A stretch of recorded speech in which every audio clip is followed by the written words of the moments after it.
where we be. Shooting for the running like I'm only gonna wanna pick up a pen for another murder marijuana, picking our veins, trying to become a find. I'm thinking of the nights with the man, got your man, got it all figured out. We're just all very exciting times. First podcast ever, and hopefully it becomes something that continues on and gets bigger, and I get a nicer room to do it in, where it doesn't look like shit. I've actually tried to make the place look a little bit cooler by putting like vinyls around.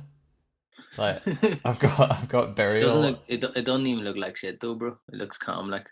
Yeah, I've got burial there. I've got Fortet over there, and I've got Maggot Brain as well. Funkadelic. Nice. I mean, so, the effect doesn't work as well if you have to tell us like what. No, yeah, it's got to be just like chill and don't talk about it, and people will notice. Yeah, it's a lot exactly, cooler. Exactly. You got to just let people catch on. You can't just be like, this is what it is, isn't it? It's a learning curve, mate. I'm trying to learn how to be cool. That's why I've got you on here. You know. Me too. You and me both, bro. What's your mug? Community. Shout out Connor Malone. He bought me this like 3 years ago when I was working in the same company as him. Cool, man. Your name is Icarus Prince. Yeah. Well, like you've probably told me in the past at some point, but I want to know what that name means first of all. I don't even know where. I don't know where I first even thought of that name. To be honest, like people when people ask you like where did your name come from, like it was the first name I chose for myself as a rapper, and it stuck. I would like my nickname was always been Prince from a young age. Yeah. From the boxer Prince Muhammad, and then after that, Icarus. I just loved the whole mythology of Icarus, and the whole idea. The older I got, the more it made sense. Like you're still royalty, but in this life, like we're always chasing the sun. We're always flying up to the sun. But yeah, it's because of that. I love that whole idea, the whole story of that. And don't fly too high, don't fly too close to the sun. You end up joining, but we're royalty, so we survive. So we do that regardless. Do you know what I mean? That's where the Prince comes in. Getting the social interaction, it took a very long time from the beginning, because obviously in the beginning there was you just kind of being a hip hop fan, which wasn't anything too special. Do you know what I mean? Like, yeah, it's one of those things, bro. Like I've been writing rhymes since I was like 16. Yeah, and but there's levels to it. They're like, especially like as an artist, like if you want to do something, you do it properly, and that's what my mind has been for the longest time. But I swear to God, there was one point where you kind of like with poetry was the main thing, you know. It was, and that was only because it was what I had control of. You can only do what you have control of. You can have all the talent in the world, but if you don't have the right support around you to let that talent flourish, then it's no point of pursuing that talent, in my opinion. Do you get what I mean? What I've always been in control is what I write in my words, and I don't need anybody else to do the poetry. I've never I'm starting to play a bit of piano, and I play that now. But like back then, I didn't really know how to make my own instrumentals, and I had a vision of how I wanted my music to sound, but I didn't really find anyone to kind of match that vision with me. So my only avenue then to express my creativity was through the poetry, and that's why I did it. It was an acceptance of where I was at the time, but still creating. Obviously in school we would have been shown some poetry, but I don't know if that would have been because it was Def Jam poetry, bro. When I was 16, I came across that on YouTube, and I never looked back. As soon as I discovered Def Jam poetry, I was like, "This is the illest shit." Did it come from mainstream stuff? Did it come from like Kanye with the backpack? It wasn't even Kanye. No, it was poets like Shaheen. There was a guy called Shaheen. I remember watching one of his poems, and it was just amazing. And then there was other people like Black Ice, Raphael Casal, who actually recently come in a movie, and I recognized him. I was like, "Yo, I know him from Def Jam poetry." George Watsky, I'm sure you know who George Watsky is. George Watsky. He was famous for that really famous rap he did really fast. He had the cat in the video. He went viral, but he was on it too. There was just so many talented poets. Like Mos Def obviously presented it. I was a massive Mos Def fan. When did you start getting into the idea of poetry and rap is the same thing? You know what I mean? Because that was the thing that you always used to say as well. You used to say like, rap is just poetry. It is, and I still believe that. And I've like, it's just like the more I got into poetry itself, because then my gateway into poetry was Def Jam poetry, but then I got into more quote unquote what you would call orthodox conventional poetry, which is actually just orthodox European conventional poetry. That's what we know it as. Right, we know it as what poetry is. But like if you look into history, poetry has never been that kind of written form in this kind of high. At the minute, it's this kind of like, especially in Western societies, this kind of high upper class. Like there's a gateway to it. You have to write in a certain way. There's certain rules and regulations. You have to write in certain structures, but poetry's not historically been What like do you that. mean? What do you mean upper class? Do you mean like highly regarded kind of thing, in There's contrast to rap, or do you mean like in contrast to it's history of poetry, like right? Yeah, yeah. it's a very like there's specific ways that it should be written for it to be classified as poetry in a lot of social circles of poetry, and that's changing now, Well, thankfully. poetic license has always been around though. Poetic license, poetry is poetry regardless. Like there shouldn't be rules and regulations around it for me. If you're Do you good think it's with just? Do you words, think it's just like what is the definition of poetry to you then? um, it's pitting things into words that people usually can't. That's poetry, and that can come in so many forms. Right. And like it's also that chiseling. It's saying it in as few words as possible, but bringing out the most meaning. And also what I just said Yeah. is Yeah. yeah. And rap is 100% modern day. Rappers are the greatest poets because they're the ones that are at the forefront.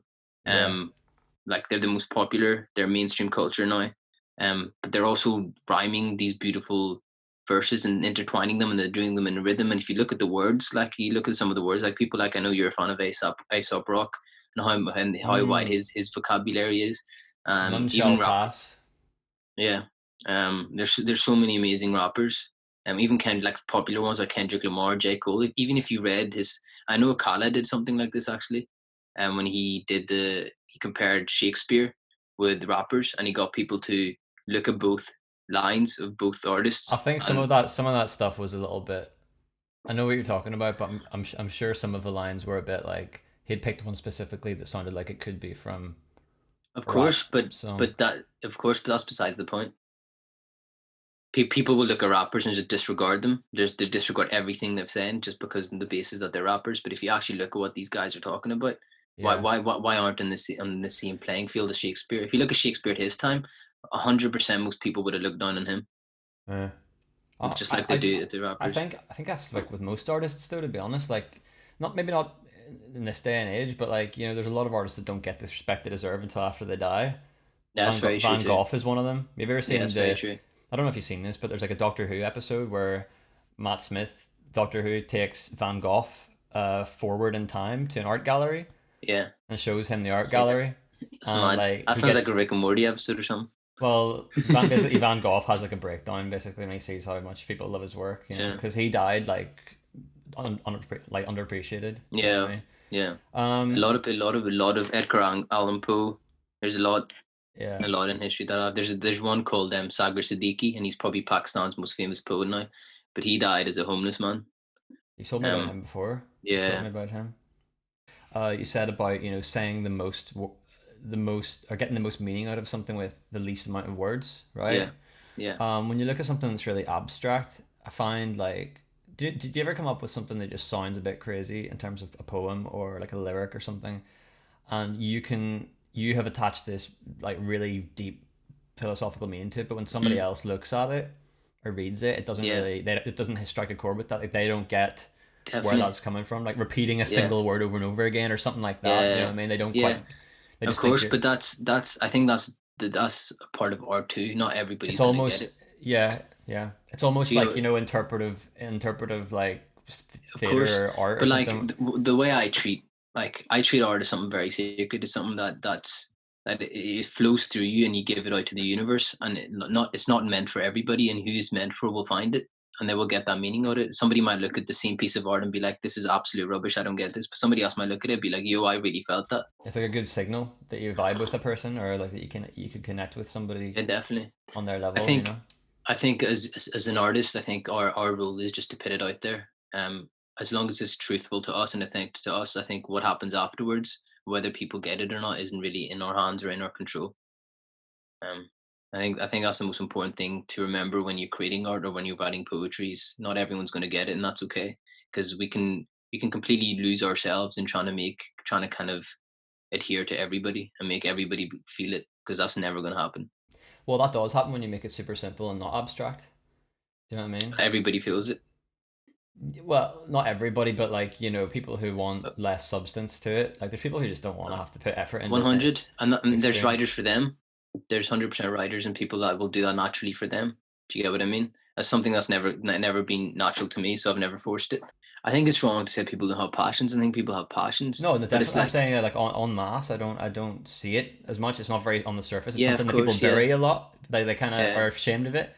Do you know what I mean? Yeah, 100. But something like music, like I find most like music or poetry, like most music, well, more so music and poetry because poetry is more niche.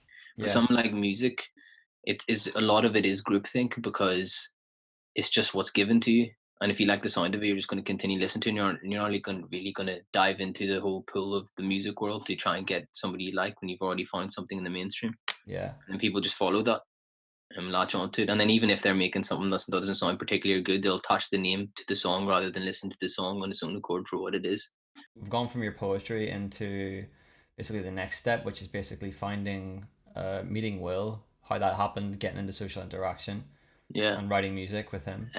Yeah. So we met at a poetry open mic night in 2017, October, I think it was. So I was like 2.5 years ago. Time's flown. But like we met at a poetry event. I hadn't performed about a year and a half. I was going through some mental health issues, so I was completely like not performing, just writing, keeping myself to myself. And that was the first time I'd gone in a long time performing in any type of way or any type of social event like that. Uh huh. Um, It was and I performed. a lucky first time Yeah, back. it's mad because we look back and like some things are just meant. Like everything is meant. That's what I believe anyway. Everything is meant. But like that was one moment where it was like I'd stopped even thinking about being a rapper because I was still rapping, but I'd exhausted my avenues in finding that sound that I felt I needed and I felt I needed to work with. And then so anyway, and Will wasn't even supposed to go that night either. But I fucked with his poetry. Can I swear on this? If you want, yeah, I'm not gonna. he he I'm not gonna be swearing too much. I fucked with his poetry, he fucked with mine, and then You don't need to overdo it though, like you can he just. fucking yeah, and then I gave him a lift home. We were just vibing in the car. He showed me some of his beats, and I was like, "Yo, these are dope." And then what started as us deciding to do like a small EP together, we just realized we really got on, and we just Yeah, started having these in-depth conversations. The concepts just started flowing. We came up with a lot of different concepts. We were like, "Yo, let's just be a duo." We've got a lot of things going for us. We've got a excellent. connection here. Um, I always say I feel he is the instrumental side of my lyricism, and I've never had found that before. But like, It's a good. There's a good connection between the two of you in terms of like yeah, the sounds complement each other very well. Like the sort of the lyrics that you've made for the project, especially for the Earth EP, like that vibe with me. I love that. Like yeah. because Thank you very much. obviously I heard Earth a long time ago, probably like Yeah, a year and a half or something. Like that was yeah, the start of its kind of yeah, inception. yeah. But it's only just been released, and why do you think there was a delay in that? It takes time, man. Like these things take time. Like you said that we complement each other. That's because we've been doing this for 2.5 years. Like at the start, I wouldn't say it was that. It was like I really messed with his stuff and he really messed with mine. And it was kind of like us because we developed a friendship very quickly. It became very easy for our sounds to go into one another. And then because we were so close, then his sound started being developed for my voice, and my voice started developing for his sound. If that makes sense. I And do then we think, just yeah, I mean, I do think that listening to all the stuff you made or you have been making, because you always send me it like when it's you know almost ready or like a new song or whatever. There's definitely like what you just said there. Like there's definitely like a finding your sound kind of thing. I mean, yeah, I'm sure a lot of bands and artists go through that, yeah, but it's definitely, like development of the sound. Like definitely. it's a wee bit stiffer at the start, and then it kind of Yeah, loosens 100. up. Yeah, We've been working on Earth like that concept for about a year and a half, and then last year we both I just finished a master's. Will was had just graduated, and we just decided to like we had a bit of money saved, rented out a place for 6 months, and just made music. And that's all we did, and that's when we really chiseled our sound, and that's when we made Earth. We made Window to Soul, which is going to drop after Earth, and we made a lot of songs in that period. But that was when we really, I think, became social interaction. Before that, it was just we were getting to social interaction. We were kind yeah. of in, and that's when we became social interaction. And then the delay of Earth, it was a lot of different things, man. Like I think it was being released at the right time in terms of our development and who we are now, because we've got a lot more in the pipeline coming. We're a lot more. Yeah. Yeah. Sorry for interrupting. Do you still have an attachment to like the lyrics and the theme that you've brought up or put In together on Earth. Earth? Because like I know from experience that when you release music that you've spent a long time on or you wrote like a long time ago, you kind of It's lose a lot of the it's kind of attachment. wild because we've been. I would say Earth is more suited to this time than any other time that we could have released it. Like we're in a pandemic. It is chaos. Do you know what I mean? And that's what the whole basis of Earth. Excuse me. That's what the whole basis of Earth is trying to capture that very human chaos Yeah. in an already chaotic world. And then when the pandemic happened, we were already planning to do this. I was like, "Yo, Will, like we like this mad how the stars are just aligning like this." Mm-hmm. Um, and yeah, so I think it's a product of his time, in that it's a product of when we made it last year, and we can hear that now because as you develop as artists, like there's certain things that I look at, I'm like, oh, I could have done that a lot better, and Will looks like he's like, I could have done that a lot better, but we both love it for what it is. Yeah. It's a beautiful project that I like. It's still 100%. A lot of it still resonates with me when I listen to I it. mean, the vibes going through it are Yeah, for anybody that's actually watching this that doesn't know really what we're talking about because I haven't actually Earth, gone into an awful lot of detail. Earth Earth.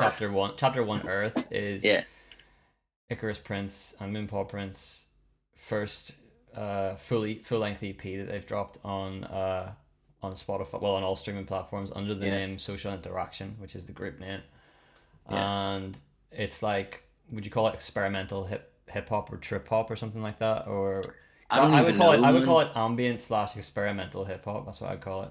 I mean, if you had to categorize it, but like we literally just make music that we love doing. Like I don't even know. Like you'll listen to Window to Soul, and we've got an album coming out, Unnamed Acid album. You listen to that, and you won't be able to categorize that in the same thing you'll put Earth as. I Mm-hmm. feel like we just make music. Like, but if you had to categorize it as anything, yeah, fair enough. Ambient kind of concept, abstract, hip hop, whatever. Yeah, cool, man. And in terms of the artwork and stuff, the whole anime inspired thing, what made you want to go down that path with it? Was it just a case of So using? we're part of an art collective, Slant Collective, and one of the brothers in the art collective, we do galleries together. And Earth was designed for the exhibitions that we were supposed to be doing right now. Unfortunately, we can't because obviously lockdown. Well, Um, you've already performed Earth in its entirety. Am I right? yeah, we did. And Yeah, so I was last there. I was there. yeah, so So that last June we was did like a pilot exhibition. So that was kind of like just to see how we put it all together, and that went very well. it was really Um, cool. It was really cool. thank You you. know, and I mean, obviously it wasn't a grand spectacle, but there was Yeah, a really really good energy from it because it was yeah, put together kind of cleverly. You know what I mean? yeah. Thank you. Yeah. So And that's yeah, yeah, there was a little thing I remember. It was like the mirrors were all up at the side of the stage, and there yeah, was like a little. You know, when you go to an art gallery, each piece has got like a little yeah. placard on the wall with the writing, and it just said something like the mirrors represent. What did it say? And then So we put mirrors behind the stage because it was kind of because Earth is about the chaos both internally and externally in Earth, yeah, right? So it said the something mirror like was kind that, of and then like, it said "vibe with us" at the bottom. yeah, I yeah, was like, 100. That's the most important thing, right? Like if you're coming to a show, like if you don't vibe with the people who are rocking it, why are you there? mm, no, So yeah, vibe with it was us. really cool. It was really cool. Yeah. But Hmm. yeah, because of that, then one of the brothers, Lawrence, like he's working very closely with us at all times, and he's a manga artist. I really love his stuff, and he's been building Arts Advocate, his Instagram handle, but he's been building our worlds with us really. So for Window to Soul, he's doing a comic book strip for that. So it's kind of having and what he's building a manga, which coincides with all our music and what we're building, is kind of connecting all these different worlds because Yep. it is who we are. These are just artistic representations of what we already are, and now that's his, and we really mess with that. And I just felt like if it suited the vibe of Earth, it gave it another layer to it. He's got a lot of music dropping. That's it. Just That's peep good. out. I'm That's shooting a good. video with my 2-year-old nephew at the moment, so watch out for that one. Well, I was part of the Belfast rock scene back like Yeah. 2012-ish, 2011, 12-ish time whenever Deerstalker was at its peak and it was new and we were very young. Shout out Deerstalker one time. Yeah. And obviously coming back to it, there's a bit of passion project and all that is fun now and again. But I didn't feel like when I dropped the Deerstalker album, or when me and Matthew and Cameron dropped the Deerstalker album, and the new singles and stuff, I didn't feel like we were part of that scene anymore. Do you know what I mean? Because we weren't really getting the cover. Like, we weren't trying so hard. We weren't active in the city and in the community, you know. Yeah. So I don't have any vibe as to what the rock scene's like now, you know. Basically, the drummer in my band, Matthew, his cousin is called Rebecca Fitch, and she is a multi instrumentalist, kind of like singer songwriter. It's all kind of like dream poppy kind of music, you know. She basically left Belfast to go and live in London because she said there was a ceiling. Well, she felt like there was a ceiling on how far you could take it in Northern Ireland. There is a ceiling here. Yeah, you look at the other artists, like the other rock artists, like they weren't staying in Belfast. Like, there's a lot of bands who are doing Irish tours and all that, and they break up, you know. But even take all of Ireland into account, like people like Reggie Snow, like he made it before there was, oh, not before there was, he made it like a few years ago, but he made it by leaving Dublin, going to America, and then coming back, and then he got the love. Do you know what I mean? It's weird how that works sometimes. And so I don't think there's anything wrong with you stepping outside of that. But the thing now, you've got the beauty of the internet. I think if you can find the hardest thing is finding your niche, and that's what we're still trying to do. But if you can find that niche, you can find it from your bedroom. The thing is, though, with the internet, it makes it too easy to make music. Like, I can make a song on my iPhone. Do you know what I mean? Yeah. And put that online I put that online, and think about how much there is like that on Spotify and online. Like, that's how true. easy it is to distribute the music, how easy it is to put it up. Yeah, that's true. It's just a swamp. You know what I mean? Yeah, no, that's very true as well. It's about breaking through, and you can't do that unless there's something. First of all, something really special, and second of all, well, even then it's difficult. But marketing, that's what I mean. Like, you need to find your audience, and you need to market it very well. Like, there's a lot of brilliant musicians, but there's not very many brilliant businessmen that go along with the music side, and you need to be both to make it in this industry, especially as an independent. Marketing companies and all that, like, they very rarely advertise their alumni, and I think that would be the main sell for a marketing company. Do you know? And there's a few now. So there's Damien Keys is very big. Burstimo. There's a few music publishing companies who are very, very current and very very up to date, and they do show everyone that they've done. Are you trying to get in with these kinds of? I've contacted them, but they're very expensive, so you have to be able to afford them in the first place. So you'd have to actually be. But they give in terms of but they give amazing free advice. Like, any musician out there, if you want free advice, just go into Burstimo, type in Burstimo into YouTube, type in Damien Keys. They have how do you spell that? Burstamo. Burst, yeah, Burstimo. So they're brilliant. They tell you stuff about the Spotify algorithm, how to get your stuff on Spotify, how to pitch to blogs, how to use this platform called Submit Hub, how to promote an Instagram. There's just like banks and banks of free information, which makes you think, if they're giving this information for you for free, what do they really have behind the scenes? Do you know what I mean? Yeah. Because what they give for free is brilliant. What would you do if you're in a situation like this where you were speaking to somebody, you know, and about promoting the band, and they were like, yo, you got to drop the aesthetic you've got, like, I want you to forget about the rest of the slam group? It's a mad deep question. We'll make you famous if you leave your homies behind. Nah, you can't do that. There's only one right answer to that. Like I said, public eye. But like I said though, like I said before, bro, if you're not doing the art for the reason you started it for, and if you've gone that far away from it that you'll even sell your own brothers out for doing it, then it wouldn't really be the same piece of art if it's all integrated. Yes, it's not yours anymore. No, it's not yours. It's that person who's taken that wee bit from you that he liked. Like, can you imagine, like, picture some successful famous artist, like, if they had compromised what they wanted to do, but then that thing then became the new trend. Do you know what I mean? Like, Nirvana came out whenever everybody was playing glam metal, like, it was all about the image and all that, and then Kurt Cobain just looks like shit, you know. But I think that happens, like, throughout history. You have so many of those examples. You break through those, like, they break the mold and they push the, like, there's something over here, like, that you're not exploring, that you're ignoring. There's something here that you could create that's beautiful. Do you know what I mean? Sound is so amazing, especially music. Like, sound is, like, you can mold sound in so many different ways and create so many different sounds that you can 100% find something that's authentic to you. And I think that's half the battle. What it is finding it. Like, a lot of people, you can follow trends and you can make music like next man to make a bit of money. But if that's your goal, fair enough. I'm not going to say anything on that, but that's never why I've been in this for. Have you got anybody you're listening to at the minute that you're vibing with? I listen to a lot at the minute. I've been listening to Mac Miller's latest album, Circles, R.I.P. to that brother. I've been listening to Mike, he's a rapper. He's in the C Milk as a Milo bus driver, that kind of group. He's amazing too. I've been listening to who else? A lot of Forte as Forte. well. I love instrumentals, philanthropy too, and I've been listening to philanthropy for a different reason because Philanthropy. I think I may have he's one of their songs. he's an instrumentalist. So what I do Yeah. is I'm I've gonna, only I'm gonna listened look to for him the because song here on Spotify because there's one of his songs I listen to like on repeat. yeah, because the reason I brought him up is because I'm not listening to him. I do want to integrate some of his sounds into what we're making, but it's also because I go for walks now, a lot of walks because of lockdown. Yeah. So I listen to him while I'm walking just to practice my freestyles and practice my flows and my rhythms and just Well, keep on repeating over his beats. over his instrumental. So it might even just be like gibberish. I might not even be saying words, just da da da da da da da da. The But that's song enough. the song that I vibe with by Philanthropy is this one here, The End. The End feat Fujitsu. Yeah, dope. And then I've also been listening to Little Dragon. Oh, she's great. Yeah. Well, her group is great. Yeah.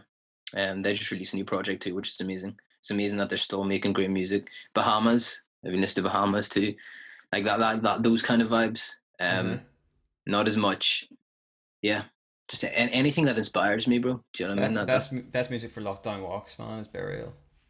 Burial's great. You know, Yeah. I love Burial too. But Do you like Kindred by Burial, the Kindred EP? There's 3 I don't even know songs. if I've listened to. No, I haven't even listened to Kindred, bro. I'm just looking now. It is. It just. I haven't even listened to Kindred, bro.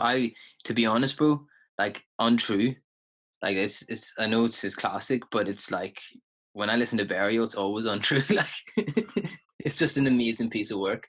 I mean, it doesn't happen very often with albums. Like, it evokes a lot of imagery in your mind when you hear it. It's. Or it I would takes you. say. It doesn't sound it doesn't sound right in the daylight. Mm, It doesn't work unless it's dark. Do you know what I mean? it's yeah. It's an amazing piece of work. It's just like you can listen to it as many times as you want, but you'll always pick up new nuances in it. Yeah. And that's what I love about it. But it'll always take you to different places as well. Like the whole album is a trip. Like you listen to that album on a walk, and you'll go on a trip. Like you don't need psychedelics or anything like that. You just go on a walk with that, bro, and it'll take you into his world. And that's the power of it. Like the power of art done correctly is that album. Do you know what I mean? It takes you there. Like where he wants you to take you, he'll take you there every time you put it on. But of course, atmosphere has to be right. I think. Did you know he uses like samples from video, like Metal Gear Solid and stuff like that?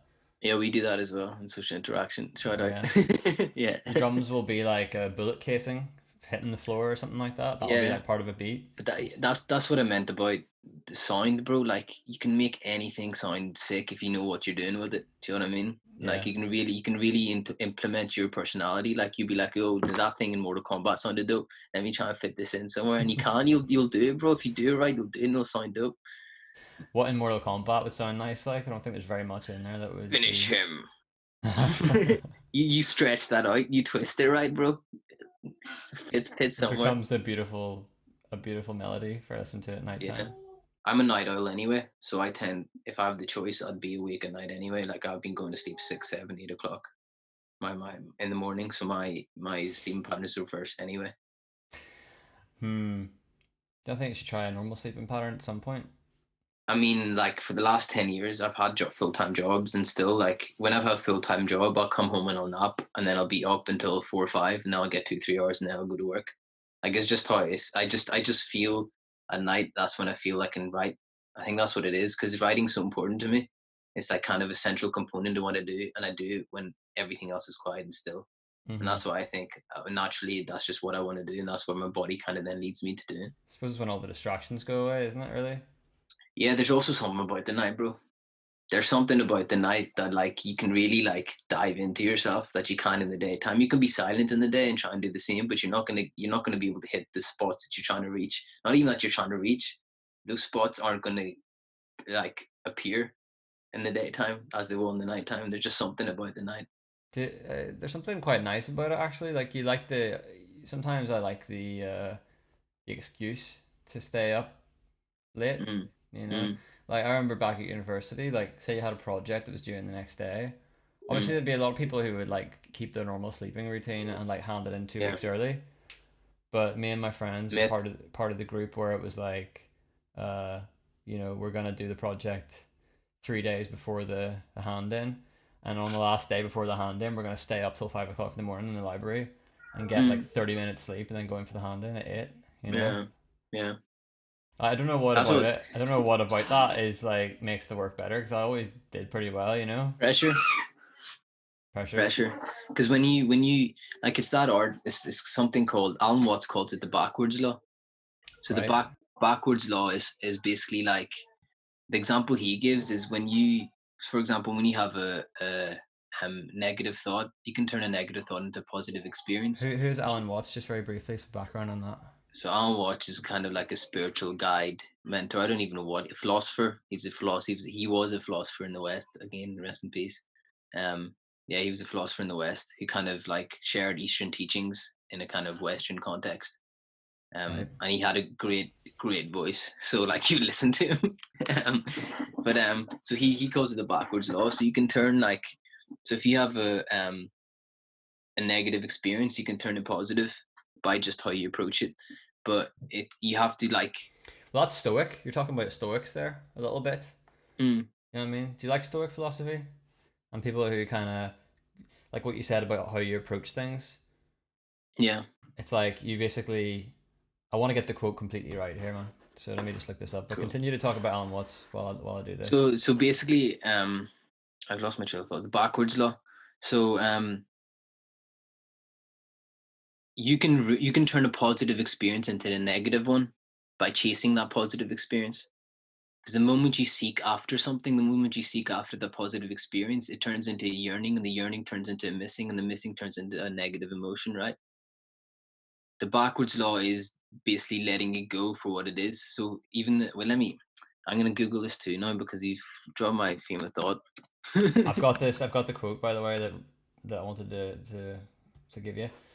So backwards, I'll read this one right first. So the backwards law is the law of reverse effort. So it's trying to make everything right often causes things to go wrong. So what Alan Watts said is, when you try to stay on the surface of the water, you sink, but when you try to sink, you float. So it's kind of doing things in the opposite, in the contrary that you think you should be doing, which gets you those results. That's kind of like the you always see it in TV and movies where like somebody has like a vision of the future where it's like that's so Raven where Yeah. everything's like And then she tries to correct it, and then it and still happens. that's what causes it in the first place is the fact that she's Yeah, trying to correct it. Yeah. exactly. And that's 100% right. Like, when you have a negative emotion, and you think, you're like, oh, I want this negative emotion to go away, then you've doubled that negative emotion with another negative emotion of trying to Yeah. get rid of something. You And stack then it you're up. thinking, and then you're stacking another layer, being like, why am I thinking like that about this? Let that negative emotion go And then away. it's like I'm a little bitch on top of all Yeah, and that. and, Yeah, and then yeah. on top of that, it's like, oh, I've got anxiety, and then you're overwhelmed, and then it's too late. Do you know what I mean? Then Yeah. you piled it up so much that it's become so much larger than it is. So Negative while it's feedback loop. Yeah. exactly, that's exactly what it is. But whereas when you have a negative emotion and you're like, okay, I've got a negative emotion, let me feel this. Let me just see what it is. Do Yeah. you know what I mean? Let me Embracing not that a bit more. attach. Exactly. Let me embody it, because when you embody it, Standing outside of it a little bit and looking at it for what it is. yeah, Yeah. exactly. That's a good quote as well. This too shall pass. This too You shall know, pass. Yeah, it was Tom Hanks talking about that on like an yeah, actors roundtable. He said like yeah. what would the biggest piece of advice you'd offer your younger self, and he said it would be this too shall pass. He's One like if you're hundred. doing really well, getting loads of good jobs, really enjoying your life, this too shall pass. And You're that's the having the backwards worst thing time about ever. it. That's the backwards law about it too, because like, if we, for example, when we have a positive experience, and if we want to like kind of cling to that positive experience, we've kind of ruined it. Mm-hmm. But if we just have that attitude of this too shall pass, you'll actually cherish it more. But then you won't look back at it and yearn for it. You'll just enjoy it for what it is, for what it actually is, without all the stuff that you bring onto it. Mm-hmm. But do you ever find when you have a bad experience or like a breakup or something like that, you kind of go back on it after a certain amount of time and think like, God, look how different I am now, or look how much it's changed since Yeah, then, and you kind of laugh. you You're do. like, wow, I was a person that was concerned about that. Yeah, you do. Yeah. You do. Sometimes it takes a Hindsight. long time. Sometimes it takes no time. Sometimes it's the opposite. Sometimes you look back on it and you cringe and you're like, oh, do you know what I mean? You're like, oh my goodness, like I was that person and that, blah blah. But even that, you should just, like you said, you should just look at it like any experience. You look at it, be like, oh, that happened, cool. Yeah. Do you know what I mean? Yeah. Move on. Yeah. Here's the quote I wanted to give you about the stoic thing. If you are pained by any external thing, it is not this thing that disturbs you, but your own judgment about it. And it is in your power to wipe out this judgment now. Things stand outside of us, themselves by themselves, neither knowing anything of themselves nor expressing any judgment. So what that's Yeah. basically saying is It's very Buddhist as well. yeah, you're taking ultimately something that has none of its own say on what can happen. Yeah. Yeah, it's got no control other than the control you give it. Yeah. I think that's a Or really or, good. or the other way around, like it's got all the control and all you have All is you can do is accept it. Yeah, like there's you can't you change. control how you react to it. That's the, as human beings, that's the only thing we can really control is how we react to situations. You can plan for anything and it can go wrong, it can go right, but how are you going to react to that? There's like a super athlete guy called Ross Edgley, right? And he swam around. He just likes to challenge himself to do stuff that people think is like mental, but he just the people he's been asked in like interviews and stuff like, "Oh, why do you do what you do? Is there some kind of dark past or dark story as to why you have to prove to yourself?" He's like, "No, I just do it because I want to see if I can." Yeah, there you go. Yeah, and That's the best reason to do but it. he basically one of the things he did was he swam around Great Britain. So he swam around England, Yeah, Scotland, and Wales from one point. He started at the bottom and went all the way around the country, dope. and then got back to the start. He did it over the course of I can't remember how long it was, but he was swimming for like 12 hours a day and sleeping for 6, and then he'd eat like just a massive shake, which is made of like pizza and fucking Yeah, vitamins and stuff. Get back in the water and like obviously there'd be made of days. pizza and vitamins and stuff. Yeah, a shake of blended like pureed like because his tongue swelled up because of the salt water in the ocean, so he Mad. couldn't actually eat solids after a while. But there was certain things like he'd be swimming through like a shoal of jellyfish, and they'd be like sticking to his face and stuff, and then like swimming in a riptide for the entire day, so the entire 12 hours, he's actually gone back 1 kilometer. Yeah, You know what I mean? mad. Yeah. So like he has a book coming out called The Art of Resilience, and I've pre-ordered it because I want to know where he gets his mindset from. But also, one of the main things he says is about Stoic philosophy and all that, and it says what helped me on the swim was I didn't focus on what I couldn't control. Yeah. I would read the I stuff. yeah. Like I put myself in that position, and that was my choice, and I couldn't go back on it at that point. I think a lot of these things like get misinterpreted and interpreted as endurance when they're not really. It's not really endurance. Like if you're looking at it that way and you're looking at it Well, it's as endurance like, to him because he had to swim around the country. of course, it's endurance in that sense, but in his mental, it wasn't endurance. In his mental, I'm sure what he's saying, if what he's saying is how he was tackling it, it was literally moment at a time. A moment at a time is an endurance. It's you in the moment. You're not thinking, oh, I only have this much to do. That's endurance. If he was thinking, oh, I only have this much to do, this much to do, that would be like him trying to keep his endurance, Yeah. keep him going. But if he's always just in that moment of just like, I'm swimming, I'm doing this, I'm swimming, I'm doing this. How's my body feeling? How's my body feeling at this time? Yeah, That's not don't endurance. That's you're talking about removing the emotion from it as well. There, you're talking yeah. about taking out. Yeah, But you don't remove the emotion either because you observe the emotion. You don't get attached to the emotion. right. Yeah, you just observe it as a process in the body. Yeah, it's part of it. It is part of you. That's But a funny like thing for you to say because I always imagine you to have emotion. For I you to do. think it's entwined within like spirituality and stuff, rather than actually just seeing it for like what it is, which is like a chemical process in the brain. It That's is my that's viewpoint. You know. but that's the danger of being an artist too, because you dive into the emotions too much and you get to know them too well that you embody them completely in a negative sense and you become them. Yeah, Do it's you get like what I almost mean? like it's like a negative romantic. It's like a romantic Yeah, thing. Yeah, where but it it's like works. I know it's negative and it's romantic, but 100%, bro. it's Like like when you're if you when like the archetype of like the romantic kind of like depressed you become, poet but you who become it. yeah it's I a became it. Do you know what I mean? Like you do become it, but like there's something there though. There's something deep in each human emotion you're just wacky that like you read poets though. You read so many poets and you read them and you're like, that's what I'm feeling.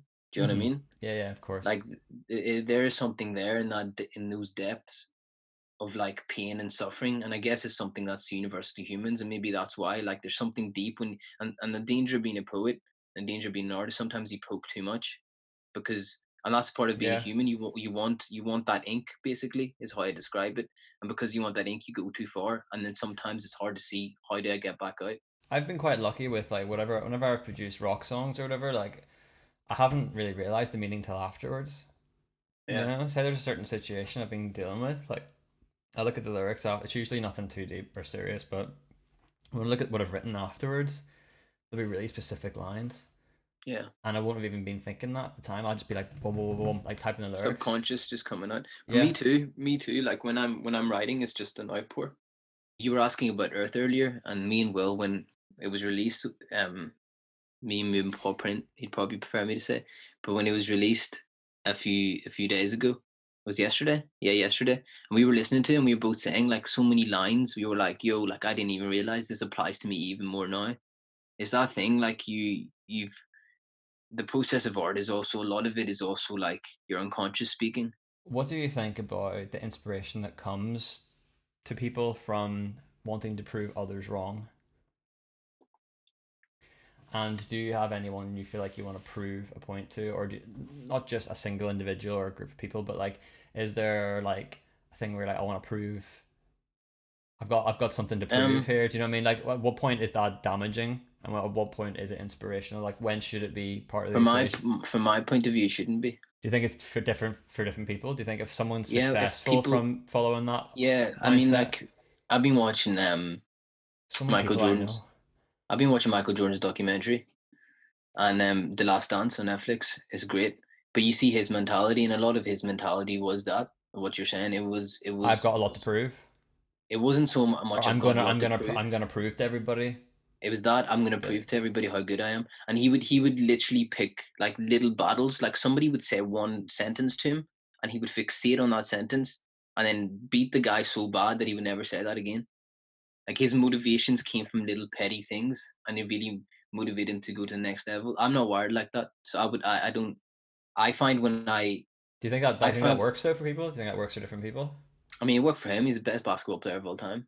Do you know? Like you can't deny that. And he was in But Space Jam, which is one of my favorite films. and he's in So Space Jam.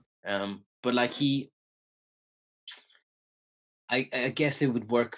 It depends on what path you're on, man. That's what I would say. Like if you're in the path of just the world and you want to achieve stuff in this world, you get to a stage where you've got nothing to prove, though. Do you know what I mean? And you attribute a lot of value to yeah. yourself. And that's what I'm saying. Like it's not something I've ever really like. The moment I start comparing myself to others, bro, like I just get anxious. I get stressed. I'm like I start changing certain things about me which aren't broken in the first place. This is who I am. So why am I doing that? Do you know what I mean? Um. So yeah, I don't really It's think like I have any. like say when you were younger, right, and you started If anything, trying to yeah. like rap and stuff. I'm sure there were a lot of people just like taking the absolute piss, being naysayers. Of course, 100, bro. But Like how 100. do you not ever look back on that and think like, God, like I wish they could see me now, or like I wish like, do you know what I mean? No, No.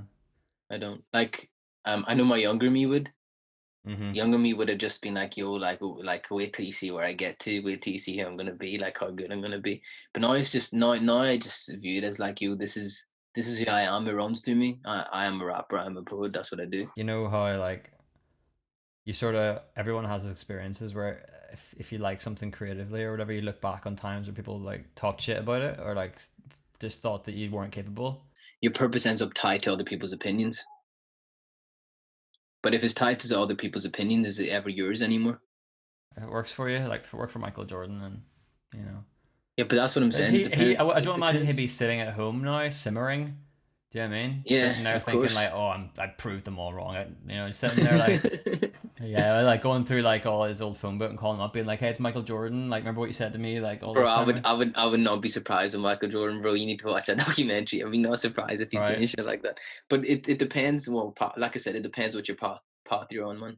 Like if that's for you and if that's what you want to do, then do it. But it's never been for me. I've never like I always see it comes in your mind, and it does. I'd be a liar if I said it doesn't creep in my mind. I see certain rappers and stuff and be like, yo, like I'm better than you, like with DC. But then I catch myself. I'm like, that's not what it's about.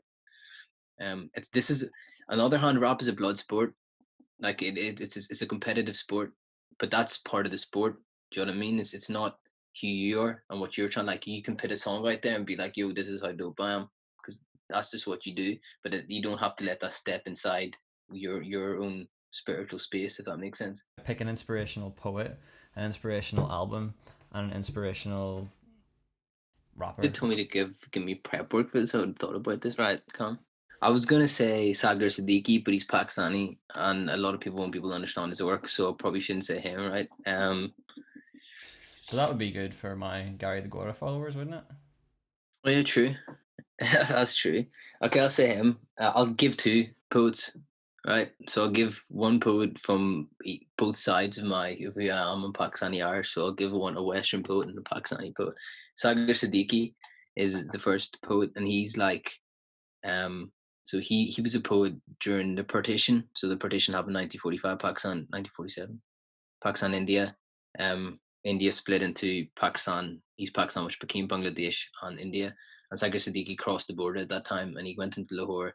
He wanted to be like a famous poet. He got a few things published, but he got disillusioned with how the new state was turning out, and he kind of just lost interest in everything.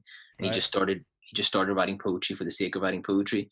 He fell into the wrong kind of crowd. Um, he had a life full of woes and struggles, listless. But long story short, he ended up being a heroin addict, and he was basically selling his poems just to take more opioids.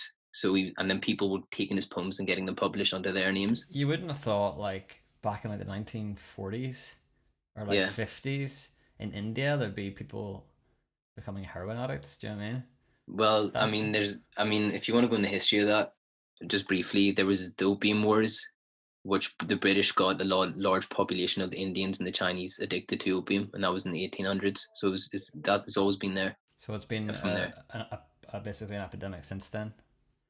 I wouldn't call it it was an epidemic during the Opium Wars, but it's been there. It's been accessible for people if they want to take Right. it. Okay. But yeah, there was a really tragic story, and his only friend it was a dog. And his dog, when Sagar Siddiqui passed away, his dog didn't leave his grave until his dog passed away. Oh, sorry, not the bench that Sagar Siddiqui died in, but the poetry he did himself is the most beautiful poetry that I've ever read personally. And like it's everything into the depths of the human soul. Like if you want to go into the depths of the human soul, Sagar Siddiqui, read his stuff. And he became famous after he died. He's another example of that. Like he found his rightly deserved recognition after he died, and it was found out that so many poems had been released under so many different poets' names, which are actually his work. And he was burning his poem. He was burning his poems for warmth. Like, and for me, like you can look at these stories, and it's so tragic of everything he went through. But that tells me something about him. That like when he was writing this poetry, it was just flowing out of him. Do you know what I mean? He wasn't forcing it. The fact Yeah. that he was burning it for his own thing, it that's what it meant to him. Like it's just what he did. That he was a poet, and that's it. Mm-hmm. Oh, I was going to give a Western poet. I'll go for Saul Williams. Right. Okay. A little bit of Saul back. Williams. Yeah, Saul Williams, American. He was started as a performance poet, and he still is a performance poet. But again, phenomenal poet. Like you can read his work, so unorthodox in the way he approaches his poetry, even his written poetry. But it is so beautiful. He's got a book called The Dead MC Scrolls, which ever since I read that, I was like mind blown. I was like, yo, I can write anything I want and do it in any style I want. So he was a massive inspiration for me. So yeah, Saul Williams, the other one. Cool. Inspirational album that people should check out. Inspirational for you. Should I go for a high key one or a low key one? Either. Whatever the first one you thought of. The first one I thought it was Frank Ocean, Channel Orange. Okay, that's pretty high key. Maybe a little bit more low key than that. Cunning Linguists, A Piece of Strange. Right. Okay. Cunning Linguists. I've never heard of that. So Cunning Linguists are a group, Southern American rap trio who, if you haven't heard them, Southern American, as in the Deep South. Right. I'm pretty sure they're Deep South. Southern USA or South America. USA. Right. So they're a trio, and they taught me how to stitch concepts.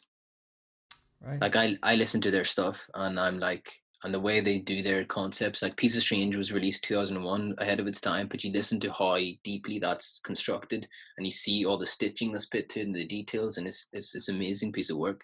So yeah, like they taught me, they inspired me kind of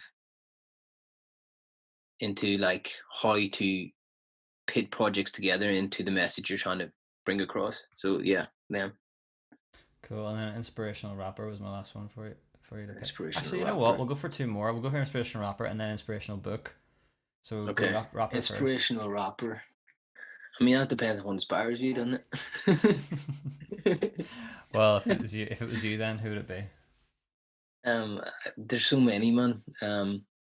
I'm just gonna say 3 Stacks, Andre 3000, just because he's my favorite rapper, and he's to me he's the most inspirational. Even he is inspirational. I didn't know he was your favorite. I didn't know he was your favorite rapper. I think he's the greatest of all time. Really? I think he's phenomenal. But like he's inspirational himself, bro. This guy, like you see how he was dressing. He was wearing like he was outrageous in his fashion sense. He was outrageous in his flows. He was just so fearless, and he was so fearless. He was so fearless. He was so fearless and so good that in a kind of environment of hip hop and what it was becoming at the time, which was becoming over kind of, it was going into the kind of misogynist field when he was up and coming, and it kind of became that in a lot of circles because hip hop's so big. It was I never be like it's misogynist, but there was certain pockets of it that were. And there were certain people that would have called out other rappers for doing what he was doing, but they didn't call him out because he was so good at what he did and he was so real with it.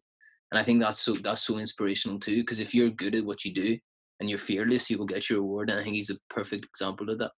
Have you ever seen the sketch of it's Keegan Michael Key and Jordan Peele? Yeah. Where it's like Andre 3000 and what's the other guy called in that cast? Big Boy. Yeah, Andre 3000 and Big Boy, and they do like a reunion thing where they meet in a coffee shop, and Andre 3000's ordering like a green mocha latte from like a vase with bird seed sprinkled on the top or something. Yeah, but I watched a recent interview with Andre 3000 and Rick Rubin, and Andre 3000 was saying stuff like I mean I'm too insecure and like making music at the minute. He was like I'm insecure and like I just don't feel like it's flowing through me. Everything I make I don't like it. And for me, that was so refreshing and inspiring to hear too, because I'm like, you, this brother has done everything, he's got and he's still feeling, and he's still feeling that. Do you know what I mean? It just shows how natural it is, and it's okay to feel that. Inspirational book. Malcolm X autobiography. Okay, that's not a bad shout. That's not a bad. Yeah. Again, when I read it, it just inspired me to be who I was and to be fearless with it. I mean, this was the guy who completely changed his life around and did something that was so beyond him. It was for his people, for people who are still heavily oppressed, and even more so back when he was doing what he was doing. And when he was so fearless in everything that he did with it. Again, this idea of fearlessness, I think, really inspires me, because in a world that we're so crippled with fear all the time, to see people like this, you're fearless but innovative in what they do, and still beyond themselves and doing everything for other people. I think that, for me, yeah, Malcolm X autobiography. Obviously, you've got quite a lot of good qualifications under your belt. Like you've got your law degree and your master's in religion and politics. Is that right? Yeah. What would you say to anybody who wants to go into something like that, whether it be warnings or like whatever it is you want to say about that kind of like side of the world, if you get me, like your education? I mean, I did law because I didn't know what else to do. So I think with the law industry, like you can go into it and everything, but it's not really about justice. That's the one thing I would say. It's not really about justice. More about loopholes. It's about loopholes. It's also about how much power you have, who you know, and who you are, especially in this society that's heavily racialized. That's very important, of who you are in the first place, and then who you know. The loopholes, 100, how you can argue a point, even how good your lawyer is at arguing the point. Like the law can be something, but he can be a master at arguing that in a different way. Do you know what I mean? There's so many elements to it that it's not. So you're talking about stuff. You're talking about stuff on a deeper level than, say, for example, a clear-cut case where somebody's killed somebody, and that's it. That's the facts. Of course, yeah. So there are deeper intricacies there, which I mean, I worked in a human rights law firm for a year, and just seeing how the system treats refugees alone, like it's not just, and nothing about it is just, and nothing about it is for the good of the people at all. So what was the law job that you did before the human rights I worked in a corporate law firm, which was just like I hated that This so company much. buys this thing and all this. By kind this of- company, like billion-dollar companies having disputes over like how good an oil rig was working or something. Do you know what I mean? Something that I don't care. Do you know what I mean? Like, I don't care if you lost about £2 million and you're worth about 4 billion. Do you know what I mean? Yeah, I know what you mean. I know what you mean. And what about the And then masters? Tell me a little bit about that and why you did that first of all, and then also I did that at what you Edge. learned from So it. I did it was violence, terrorism, and security. That was the name of my masters, but a lot of it was tied to religion and politics. And that was just I just did that for mental sport. Like Right. it was just something I'm really interested in doing. One of the worrying things I would say that I found from my masters was how many people were just following what was given to them and the materials that were given to them without critically engaging with them. Yeah, And yeah. it was stuff that you could have easily read as an 18-year-old, Do you and like not even learning? Do you like starting your learning? degree. Do you like learning environments? Do you like sort of having something to learn about and read? And well, I know you like your history and all that, but do you like to have Yeah, and actively be taught something like or studying something? I never thought of it that way. Do you like Of studying? Do you like sitting down with like a journal and reading or like something that's like I enjoy exploring topics. Yeah, yeah. like I love exploring new topics and new subjects. So Yeah, obviously 100. with the coronavirus, um, obviously there's all this talk about vaccine development, right? If you can actually put a vaccine inside a bacteria, put that bacteria into a human body, and then it'll stimulate inflammation because it's an invasive microorganism. But the vaccine is present within the bacteria, so it's being delivered into the human body. The bacteria's own structure creates like an immune response, and then the body like gets the vaccine from that, Mm, and it that's upregulates cool. the immune system. But I was reading this, right? Reading this article, and so much of the language was if you hadn't done the degree that I've Yeah, done, that's yeah, you would yeah. it would look like an alien language. That's I Uh, think I have a problem with engaging with a lot of quote unquote like scientific texts. yeah, but that's because you haven't Um, done like a scientific but like that's what I'm saying. Like, but then like you come across like I've got a book behind me here somewhere. You come across books like this. It's about time. It's by an astrophysicist, right, and you come and it's written so well that like I can read it, I can engage with it. Like I know exactly yeah, what he's talking about. So yeah. I Or if feel a there's lot something complicated in it, they'll explain it for you in a way that it in a makes way it. I understand. But Yeah, like I think that's a problem with a lot of academia. Like we like even when I was engaging with material, I was like, you do not need to say use this language. Like, why are you using this language for? Do you know what I mean? There's an element of elitism in it as well.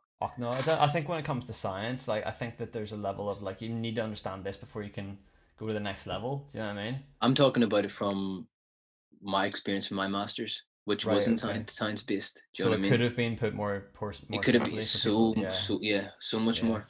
Because Um, science is a little bit. There's a lot less and I get that about science. Like I room get for that error. there's Yeah. certain 100, but then there's also when I read stuff like this and I've tried to engage with a material like that before and I haven't got it. It's like you can't put it in this words of the future. But then it also depends on how good you are with the pen. Do you know what I mean? Like writing and actually understanding these things are two completely different things. Like you can Yeah. if you have that line of both, like you're an amazing writer and you can do that, then that's I think when people like me can engage with it more. But I think if I was to come across a document, like a legal document, and start reading it, I think that Yeah. you'd do a lot better job than I would Yeah, of course. in But terms even of then, I understanding it. read legal documents and I'm like, why the hell are we using this language for? Like, you don't need to. That's what I'm telling you. You don't need to lose half the language you use. Yeah. But what I kind of help thinking is that I've wasted a big part of my brain there. It's something Yeah. that I've it's a massive. You go through the degree and you come out the other side. And you're like, oh, we don't even use half this stuff we learn. That's such a tragic Yeah. thing to say. Do you know what I mean? It's like you've been to university and you've invested in a student loan. Like Yeah. you're not using half the stuff that you learn. So why don't you just take that and run with it and do like a research Yeah. project? Do you know what I mean? So I'm finding myself if I say that now from this point on, if I say oh we didn't practically apply half the stuff we learned at uni or more than half the stuff, Yeah. if I say that now, I'll be a hypocrite for not going ahead and doing a PhD in something. Do you know what I Yeah. mean? Yeah. Now, if you've got the opportunity to do that, you should 100% do it. If that's what you want. I don't know how If much it you're costs. Don't know how much a yeah. master's or a PhD costs. Well, like it will cost probably like 15, 20 grand. That's another thing, bro. Like Just get it's a house ridiculous. instead. It is ridiculous how much, but it's also a fact you don't need to do a PhD in someone to research it. Yeah, but it's a bit of a shame if you don't, though. I think It depends what you like. depends It what you're doing it depends. for. Yeah, Yeah, it depends what you're doing for. Like you know, I've but there's a like fine line between that getting a PhD and being the guy from Goodwill Hunting. Do you know what I mean? I've yeah I've flirted with doing a PhD as well myself. What would you do a PhD in if you had And to do one? prob before what I was thinking of doing it was the history of poetry in Pakistan and the impact of poetry and in Pakistan how central it used to be and how it's become like how it was kind of taken down by Western forces because of how central it was to communities. It's one of the things they did to divide us, and one of the things they did was conquer was take away our oral traditions. Um, You have the honor of being the only person I know who got a distinction in their masters and then didn't go to the graduation. shout out. What's the point, man? I've got the degree. I don't need people to a Shake your pretentious hand. ceremony. Yeah, a pretentious ceremony. Shake a hand that I probably don't respect in the first place, just to receive a piece of paper. Like, but now if I did it, I'd probably do it in some religion, bro, and like where something very Joseph Campbell-esque. So Joseph Campbell, somebody who studies myths and religions from around the world and But traditions and what is it finds about the overlaps. what is it about religion interests you in particular? Is it It's the influence that fascinating, religion's man. had on its society, or is it more to do Yeah, with the it's human? everything to do with religion, from the impact it's had on the human society to how central it became in people's lives to how it's been used for manipulation, but then at the same time how people have found quote unquote salvation from it as well. Yeah. It's so many things, and how it's been until you can say until the age of like atheism, which is what we're living in now. Um, it was really central to every human's life. Well, a lot of humans' lives and a lot of human cultures. I think Um, as people get older, they become a little bit more agnostic, though. I feel like you you say if that from our experience, but like I come from two different communities, and it's the opposite in our community. They become more religious. what do you mean two different communities? I'm guessing one of them is obviously the Islamic community. Yeah, that's what I'm talking about. The Yeah, second community is what? is the Western like Westernized? Yeah, yeah, yeah. So yeah. like from the Islamic community, people tend to become more religious. It's not they don't become more agnostic What do you mean? As they get older? as they get older. Yeah, Right, okay, because the religion's revealing stuff to themselves about yeah. as they go older, But they that's another that's thing. what I'm saying. No, that's what I'm saying. I'm saying like as people get older, they realize more and more that they don't know all the answers. Yeah, but then people who are religious will tend to be like, that's because God knows the answers, and that's where I'm going to go. I'm going to go to heaven anyway. You know Richard Dawkins, like He's a dick, but yeah, yeah, he wrote the God Delusion. Like, I mean, yeah, he's an Islamophobe as well. he's just a little bit of a he's just a curmudgeon old guy. Like, he really is. But that's the thing, because you can criticize religion and you can criticize its kind of authenticity, but you can't take it away from people when it's central to them, especially if it is giving them peace. That's one thing you should never do, in my opinion. Like if something is giving somebody peace and they don't even want to engage with that in the first place, then why are you forcing something down their throat? It's like, you know, when like an atheist says something like, "Oh, I hate how religions force their ideas on others." It's in the same thing. Do you know what I mean? Exactly. It's an ideology, man, at the end of the day. Yeah. Um, We're all about you do yeah. you in this day and age, aren't we? You do you, I'll do me, innit? Yeah. How has the lockdown affected Ramadan for you? Not really. I mean, Haven't had to go anywhere to other families, no, no. Well, I had to parts like of the family? drop food the odd time and that, but that's about it. Um, but nah, it's been good, man. Like Ramadan's always a very spiritual time. There's something that happens to your body when you're fasting, man.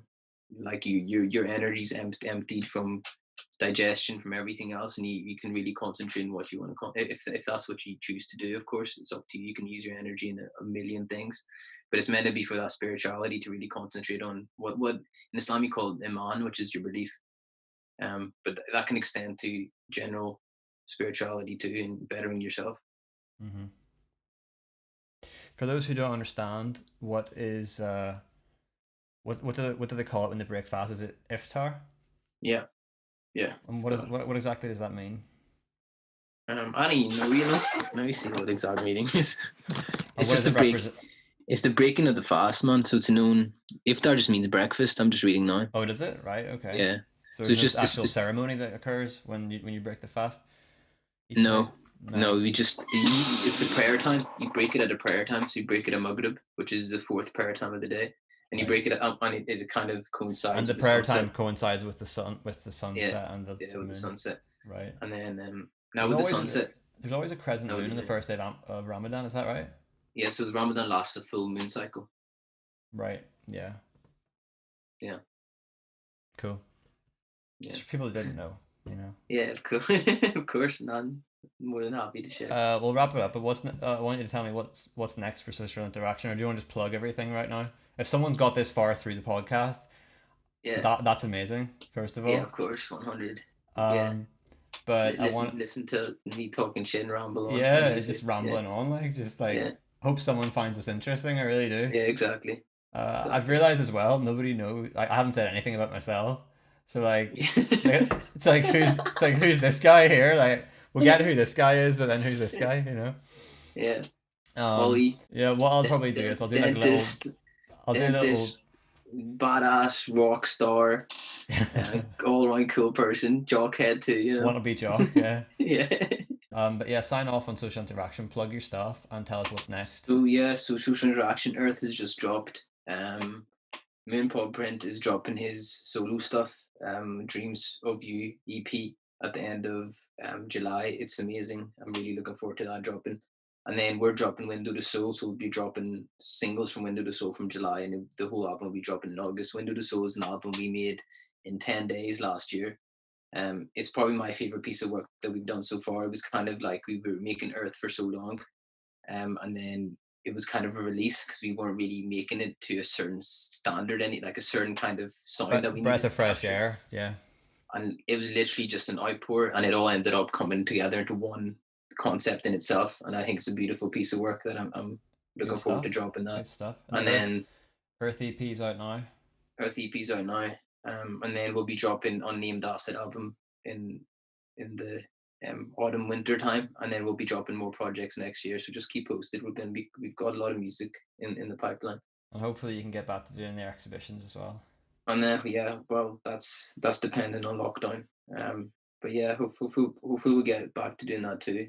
I'm working on a few other projects as well. I'm still working on my book, which I've been working on for 2-3 years still. But I'm still working on that. I'm working on a one-shot manga with Lawrence, Arts Advocate, so I'm helping him write that. I've got a project going on with Lawrence in general too, where we mix art with poetry, and then all the Slant Collective stuff. We're trying to tie all words together too. So a lot of things, fingers and a lot of pies. It's always good. A lot of strings to your bow. I prefer your phrase actually about the fingers being in the pies. Prefer that. Okay, thanks for being my first podcast guest. Of course, bro. It was an honor. Thank you for having me. That's a wrap.